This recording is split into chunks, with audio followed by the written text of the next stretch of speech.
Bonjour et bienvenue sur GreenPod, la revue de presse vidéo web du développement durable. Cette semaine dans GreenPod, la Polynésie, ça donne le tournis. Cette semaine, le nombre à retenir, c'est 75 000, comme les 75 000 éco-prêts à taux zéro qui ont été accordés par le gouvernement ces 9 derniers mois. C'est bien, mais pas suffisant si l'on veut respecter l'objectif de diviser par 4 les émissions de CO2 d'ici 2050. Alors ce serait bien de prêter plus pour isoler plus, hein Jean-Louis? Ah, la Polynésie française, ses atolls, son soleil, la mer, son sable chaud et bientôt son indépendance énergétique. Et oui, ce petit bout de paradis dont la dépendance énergétique était de 89% en 2008 a décidé de passer à la vitesse supérieure. Le territoire envisage d'atteindre une production électrique d'origine renouvelable de 50% pour 2020 et 100% en 2030. Pour respecter ces objectifs ambitieux, la Polynésie va devoir faire des efforts considérables. La production d'énergie se fera grâce aux centrales hydrauliques, aux éoliennes sur plus de 70 km de crête à l'est de Tahiti, aux panneaux solaires sur les toits des habitations et sur un champ de plus de 100 hectares, la biomasse qui va résoudre aussi le problème du traitement des déchets et par l'énergie houlomotrice.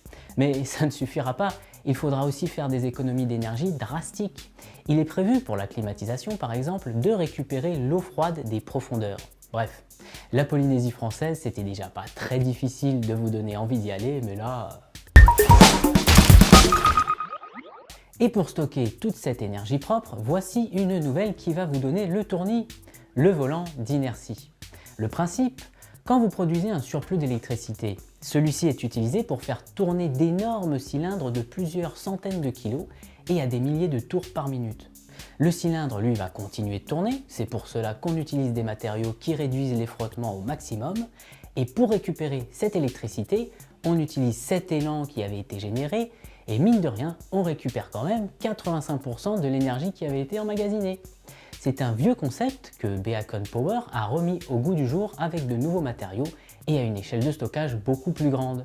La société a annoncé la construction d'une centrale de 20 MW qui stocke l'énergie dans 200 volants inertiels de 900 kg chacun. Je sais pas ce que j'ai, mais ça tourne, ça tourne.